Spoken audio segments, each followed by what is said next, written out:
Izay ny momba niny fa mitaky ny anajany ny orinasa pitrandrahana any ataolany aro ny bokina ndraikitra ny fikambanan'ny mpamboly izay mitambatra anatina fikambanana sy ny mpikambana teo aloha tanatin'ny kongresany tetezamita Andriamatoa Adolphe Rasolo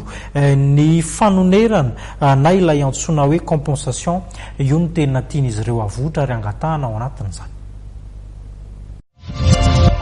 Tsy voazan'ny QMM ny boky nandraikitra ny cahier de charge ary takin'ireo mponina voakasika amin'ny asa fitrandrahana ataon'ny orinasa ny fanomezana azy ireo ny fanorenana na ny compensation.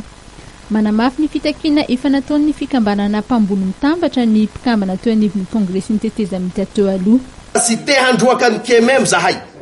Ilainay ny fisian'ny QMM fa miteny amin'ny QMM kosa zay hoe ny zavatra ny fanarahanao vita sonia kaneke ny fanjakana tam'izay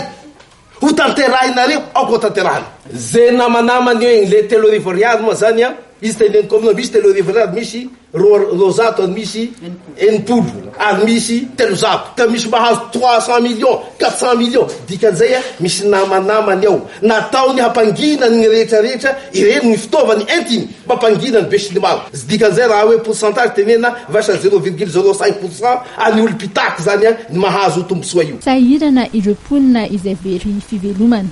Ny resaka fambolena ny fiompiana ngangomby mihavitsy am'izao satria taloha alefa amin'ny roangy agny de midadidasy ngangomby agny hariva vao jerena misy apakerinandro ary vao mijerena olo am'izao sy azo atao rohizanao ngangomby nao satria tsy mahazo mandingana ny toerana io onitra sy azonay taninay okipevana aizary ny henanay ny rano ny trondro mahazo trondro androany misy mahita roaly telo aly efatrany olo anankiray am'izao sisy very fivelomana le olo nefa de odiana sy hita sy zerena misy ny olo mahazo tombosoa amty zareo velona manana tragno vato manana moto manana iny zay ray sy kombakomba amindreo namanay zany efa teto zany fa niaka taty amin'ny plateau ny raha ny QMM hoe efa nahazo vola reo fa lainga fotsiny zao tarainay zao io vahoaka be faradivay ve de handaika. No antitra antern'izy ireo fa tokony hitovy tantana avokoa ireo rehetra tokony omen'ny QMM fanorenana izay.